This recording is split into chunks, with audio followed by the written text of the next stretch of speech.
Hi everyone, welcome to the visual guide for the Burden of the Sun Savage, also known as A8S. The encounter is divided up into 7 long phases. We'll be looking at each phase in depth, and if you need to skip ahead, please use the links provided to do so. My name is Miss Tech, and I'll be your raid guide. Phase 1 has us fighting Onslaughter. Throughout this phase, the main tank will be targeted with Hydrothermal Missile, which does a fair amount of damage to the tank and the small area around them. All other players should be careful not to stand too close. Seed of the Sky will target random players for ground AoEs. Move out of these as necessary. Mega Beam will target a random player and begin to charge up a laser in their direction. Any player hit by this will probably die. There is no cast bar here, so all players need to be on the lookout for the bright laser charge up animation. The boss will then cast Execution and spawn 4 areas around the room with 1 steam regulator A or B in the center of each zone. These steam regulators must be destroyed within 20 seconds or they will explode and wipe the raid. Assign 1 damage dealer to each zone and its respective regulator. When a player moves into this zone, the steam regulator will tether to them, giving them direct attack, a debuff that only allows the affected player to damage that regulator. Once inside the zone, the player cannot exit the zone before the ad is destroyed or it will explode and you will wipe.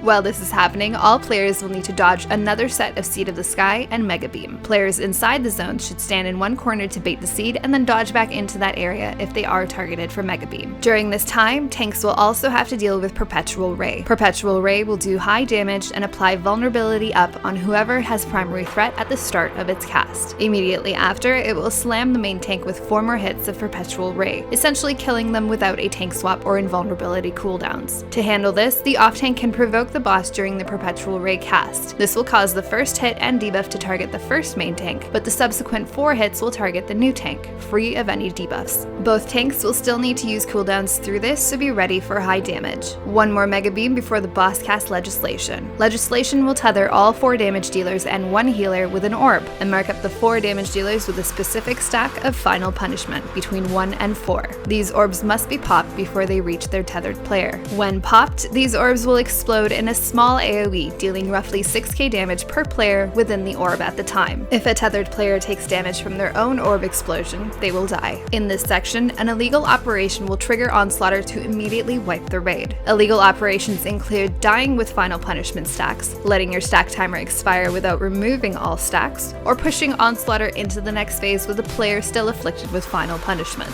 As such, players will need to remove all of their stacks of Final Punishment. Each Final Punishment stack is removed with 1 instance of damage. For example, taking damage from a popped orb will reduce your stack by 1. To handle these mechanics, we use a strategy that minimizes player error and ultimately reduces stress on our healers. For this strat, I recommend players to have at least 19,000 health. As soon as Legislation is cast, all damage dealers will stand on top of the tank. We use the splash damage from Hydrothermal Missile here to our advantage to remove 1 stack from each affected player. We also identify players based on their debuff stacks. For example, player number 4 is the player that originally started with 4 debuff stacks, and so on. Immediately after, player number 3 will pop player number 4's orb. This will leave 2 players with 1 stack. Player number 4 will then run around the room, clearing the rest of the orbs. Doing so will take care of all of their stacks. Continue to avoid 1 final Seed of the Sky and Mega Beam. The main tank will have to deal with another Perpetual Ray, either tank swap or immunity through the damage. Finally, the last 2 remaining players with 1 stack will again stack onto the tank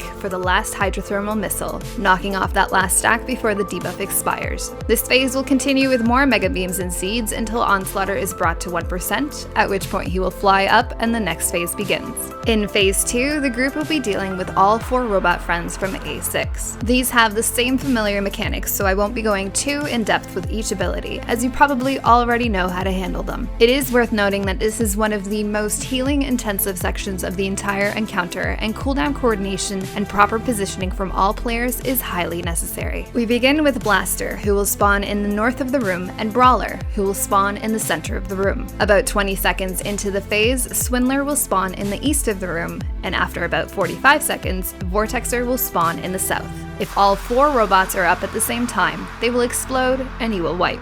To avoid this, Blaster must be destroyed before Vortexer lands. This is one of the roughest DPS checks in the encounter, and saving cooldowns for this burn is helpful. Anytime a robot reaches 50% HP, it will use its signature move that must be dealt with accordingly. As such, players may need to take care not to push robots concurrently before they're ready to deal with each respective ability. We begin by burning down Blaster. The tank will pull him to the east in preparation for the Swindler spawn. Players will need to position themselves on the edge of the squares in preparation for future height mechanics. Brawler will remain in the center the entire time and do his usual hand attachment attacks. The off-tank will bait the single buster away from the group.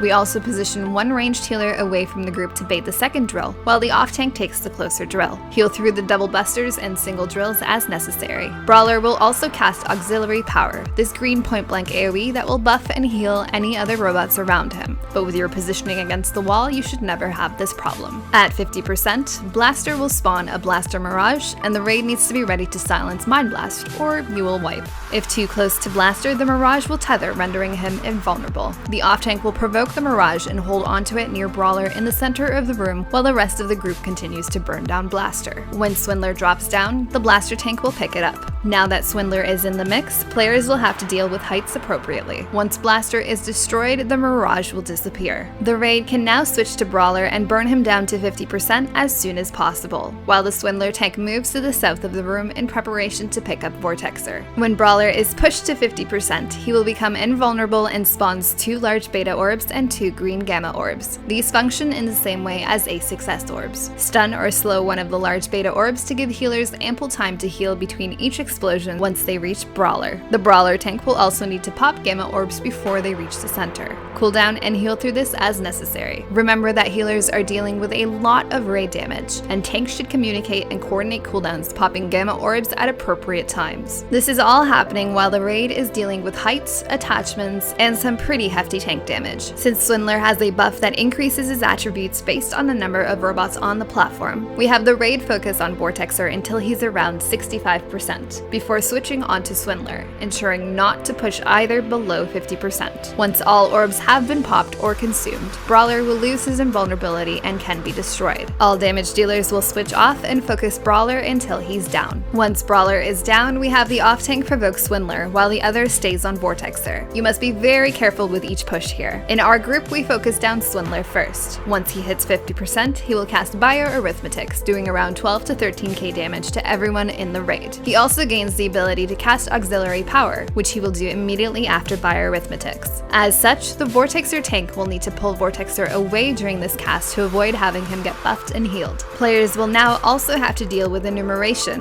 which will target one of the tanks. Split your raid into 2 groups to destroy each robot and assign an order of players to handle each specific enumeration requirement as necessary. When Vortexer is pushed to 50%, he will cast Super Cyclone, knocking back players and doing around 13 to 14k damage to all players. Healers will need a chance to heal between Swindler's and Vortexer's blasts, so it's important not to push the 2 too quickly. He will also cast Elemental Jammer, marking up one player with Compressed Lightning and immediately after target specific players for Ground Sludge AoEs. Bait these away and move to safety as necessary. The Compressed Lightning player will need to transfer their debuff with an assigned player in an assigned spot when the timer runs out. Players will continue to deal with height, enumeration circles, fire puddles, and Compressed Lightning. Vortexer and Swindler will need to be killed roughly around the same time. When one dies, the other will begin to quickly cast Self-Destruct. If he is not destroyed before the cast goes off, you will die. Once all 4 robots are destroyed, the next phase will begin. In this phase, Brute Justice forms with a bang. Shield through this damage as necessary. The main tank will need to re-establish threat very quickly here, as the enmity table has been reset, and any healing is quite dangerous. We begin by tanking him in the center facing north. The raid will stack on his right flank. Flamethrower is a wide frontal cone on the main tank that does around 20k damage to anyone standing in front. Heal through this quickly as the next ability is a Tank Buster. Double Rocket Punch must be shared by both tanks. Cooldown and heal as necessary. Up next is a wombo combo of mechanics, and we'll need to break it down slowly to understand exactly what's happening. Short Needle is continuous raid-wide damage that hits for about 2 to 3k alongside the rest of this combo of mechanics. Random players will be marked for Sea to the Sky AoEs. Since the entire raid is is stacked on his right flank, these will neatly stack together, allowing tons of room to handle the rest of the mechanics. 2 players will be marked for prey as well, and eventually be targeted by a roughly 17k hit of Long Needle. These players must move away from the rest of the group and each other to avoid excess damage. At the same time, a player will be marked with a Long Needle stack-up marker, which requires the group to share damage. All players except the prey targets will need to stack to share. The problem lies in another set of Seed of the Sky immediately following the first one. This is all about control and neatly baiting each Seed of the Sky in appropriate positions to avoid excess damage. To handle all of this, the raid is stacked on the right flank.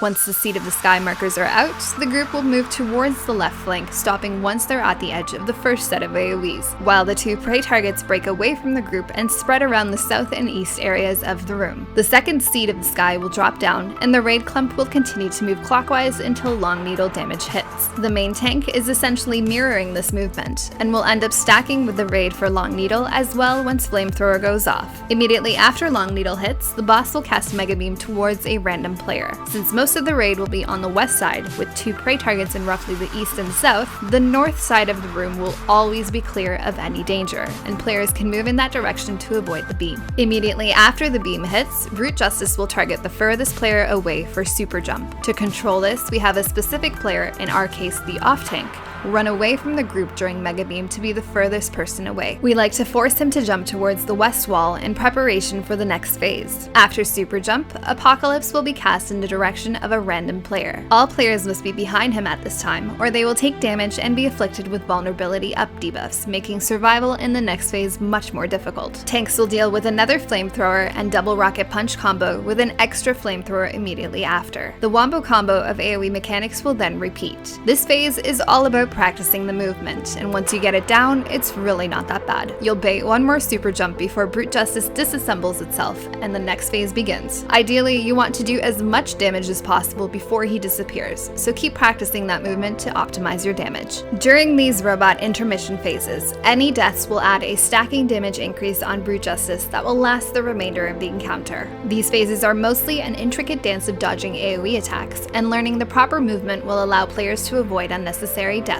The phase begins with J-Kick, dealing roughly 17k damage to everyone in the raid. Shield and heal through this as necessary. Next, Onslaughter will slam back down in the middle, doing proximity-based damage. We have all players stack against the center of the west wall. Immediately after, 4 players will be targeted for Mirages. These players will spread along the west wall, dropping their Mirages before moving back into the center along that same wall. Since everyone is against the wall, the Mirage charges will be baited along that wall, making it very easy to avoid them. Once all Mirages have chosen their targets, the group will move towards the center of the room, still stacked up. Brawler will drop down near the southern area and target the main tank with Double Buster, which will be shared by the group. At the same time, 4 Steam Chakrams will also spawn around the outer edges of the arena. These will only spawn on adjacent walls, with 2 Chakrams per wall. Shortly after the Double Buster hit, these Chakrams will charge across the room in a straight line, knocking back and probably killing anyone they hit. Based on where these spawn, there will be specific safe zones on the platform. Look for these as soon as they spawn so you'll know where to run immediately after the Double Buster. Immediately after the Double Buster, but before the Chakrams dash across the room, Onslaughter will also cast Mega Beam. Since the group is stacked together, Mega Beam will be targeted directly to the west, allowing players the room to move to the appropriate safe zones to avoid Chakrams. Once the Chakrams are gone, players will need to deal with either being targeted by an ice AoE that will grow once dropped, or an earth missile that will leave a sludge puddle behind. One more height mechanic, and finally one last Mega Beam on a random player and a single buster on the main tank. To deal with all of this nonsense, we have specific areas assigned to each player to spread to once the Chakrams do their thing. This will allow everyone ample room to deal with whatever AoE they have, while standing on their appropriate height and avoiding Mega Beam and the tank buster. Once this dance is complete, the robots will regroup into Brute Justice. The same mechanics as the previous phase will repeat, but with each ability hitting harder, even without any extra damage up buffs. Remember to stack together and move as a team to handle Long Needle, Seeds of the Sky, and Praise. Ideally, you want to destroy Brute Justice before he does the second Wombo combo. Our off-tank will also bait Brute Justice to the south edge of the room after the first combo, in preparation for the next phase. Once Brute Justice is brought to 0, he will fly away and the next robot dance party begins. The group will stack in the south this time,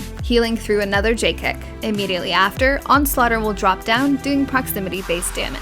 Stay along the outer outer walls to avoid excess damage. Next up, Brawler will spawn in the north of the room and begin to cast Double Drill. At the same time, 4 mines will spawn, 2 red visible mines around the outer platform and 2 blue eventually invisible mines around the inner 4 squares. We have one tank bait the close drill while the other tank baits the far drill, before they both move in to pop one of the invisible mines each. All other players will avoid the red mines as necessary. Mega Beam will then cast, and the raid will move away from it as necessary. We have our group move towards the southeast corner of the room, where our main tank will tank Limit Break 3 in preparation for the next set of Mirages and Chakrams. You don't have to tank Limit Break here if you're comfortable dodging the upcoming mechanics. However, it provides a nice buffer that can save players from death if they mess up. 4 players will be marked for Blaster Mirages. Spread these around to avoid excess damage when they drop down. They will tether to random players and must be handled in the same way as A6S. The Chakrams will go off while the Mirages do their thing and another Mega Beam goes off. Lastly, Vortexer will cast Ultra Flash from the west of the room, and the raid will need to use Onslaughter's legs to line of sight the blast. At the same time, 2 enumeration circles will spawn on 1 tank and 1 healer. We use the same order assignments as we do in A6S, with the tank hiding behind the left legs and the healer hiding behind the right legs. Any players that are not necessary for enumeration stack need to ensure they are still out of line of sight of Ultra Flash by positioning themselves appropriately behind the legs. Finally, we reach the last phase. Brute Justice will heal to full and drink some Red Bull. He begins by casting Verdict, which will apply specific Final Judgment and Punishment debuffs on all players. Verdict will also spawn 4 J-Storm tornadoes in each corner of the room, 2 orbs in the north and south each, and 2 zones with either Steam Regulator A or B in the east and west of the room. If a player steps into a J-Storm tornado, their health will be reduced to crazy low amounts but not actually kill them. Instead, they will be debuffed with Final Flight, which will render them unable to take damage from another J-Storm. The orb and steam regulators and their respective zones will work just as they did in Phase 1. However, the orbs are stationary and do not tether to any players. Essentially, each player must satisfy the requirements of their Final Judgment debuff before the boss casts Gavel, which will happen in a little under 30 seconds. If a player fails to do so, you will wipe.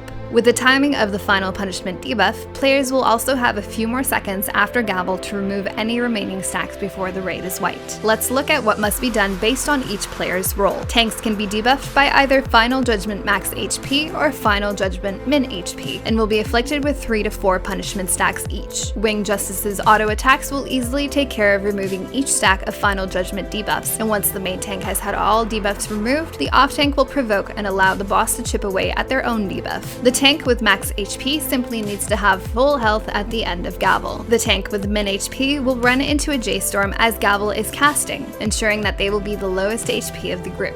Healers can be debuffed with either Final Judgment Penalty 1 with 3 Final Punishment stacks, or Final Judgment Penalty 2 with 1 Final Punishment stack. When Gavel casts, the Penalty 1 healer must have exactly 1 debuff on them, and the Penalty 2 player must have exactly 2 debuffs on them. To do this, it's important to understand that the penalty debuff itself counts as a debuff. That means the Penalty 1 healer will use 3 orbs to remove their 3 Final Punishment stacks and be set for Gavel. The Penalty 2 healer will run into one of the J-Storms to remove their single Final Punishment stack, but also gain the Final Flight debuff that will satisfy the 2 debuff requirement for Gavel. Damage dealers can be affected by Final Judgment Decree Nisi A or Decree Nisi B and have 1 stack of Final Punishment, or Final Judgment Penalty 3 with 2 stacks of Final Punishment. Players with Decree Nisi A or B must be the ones to destroy Steam Regulator A or B respectively. When a Steam Regulator is destroyed, it will apply a Final Decree Nisi A or B debuff on that player. This debuff will satisfy the requirement for Gavel. Once their regulators are down, each player must then pop an orb each to remove their single Final Judgment stack. The players with Penalty 3 will need to have exactly 3 debuffs to satisfy Gavel. To accomplish this, the player will use a J-Storm to get rid of 1 stack of Final Punishment and gain Final Flight. At this point, they'll have the 3 debuffs required to satisfy Gavel. As soon as Gavel goes off, this player will need to pop the remaining orb to remove their Final Punishment stack before they explode. Since there are a few people that need to share orb damage, it's important to assign specific orbs and tornadoes to specific players to be popped at specific times. The Penalty 1 healer will use one of the southern orbs, before moving north to share those 2 orbs with the 2 Nisi players once they destroy their adds. This leaves the other southern orb for the 2 Penalty 3 players after GAVEL. The penalty 2 healer will use one of the Northern J-Storms, while the min-HP tank will use the remaining Northern J-Storm during GAVEL cast. The 2 Southern J-Storms will be used by the 2 penalty 3 players. Once GAVEL is out, penalty 3 players will remove their last stack of Final Punishment and Winged Justice will fly away. He will immediately return with J-Kick. Shield and heal through this as necessary. Next, he'll cast Link Up, which will apply compressed water on a random damage dealer and add a few abilities to his arsenal. He'll target the main tank with Final Punch, his next iteration of Tank Buster. Final Punch will knock back and bind the tank before casting Final Apocalypse. Final Apocalypse does not put up any debuffs, but will do high damage. This is immediately followed by Final Beam, damage and knockback that can be shared by the raid. To handle this, you can either have the main tank use heavy cooldowns to survive all of this damage, or you can provoke off the bound tank,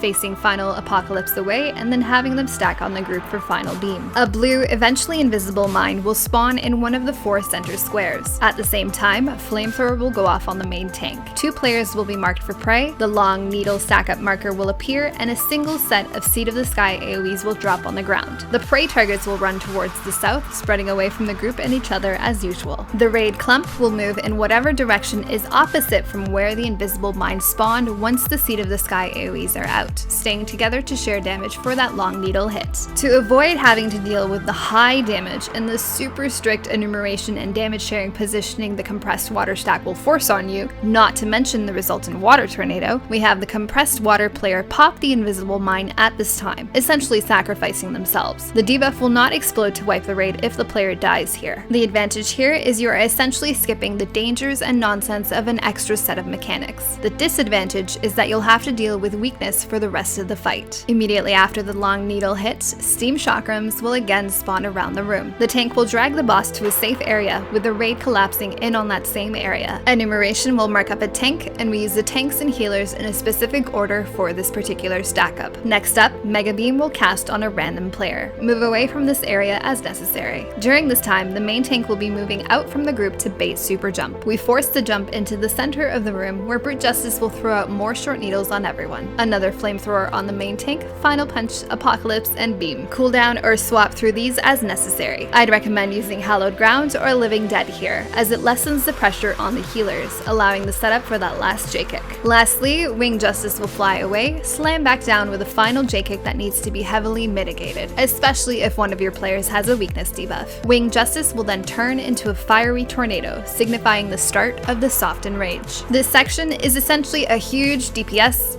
burn. Every 5 seconds, J-Wave will hit the raid, increasing in damage with every hit. Players will need to stack for heals and pop all damage cooldowns as soon as possible, burning him down as fast as possible. Healers may be able to put up a round of dots, but will soon have to begin spamming their shields and heals. I would recommend working out a cooldown rotation starting with that first J-Kick, and for each J-Wave as needed, to maximize the amount of time your raid will be able to survive. Remember to use your limit breaks and burn as if your life depends on it, because technically it does. Kill him before he kills you. And there you have it! Congratulations on defeating Alexander Midas Savage. Enjoy your new loot and awesome new minion, and we'll see you back here for 3.4. As always, thanks for watching. Till next time.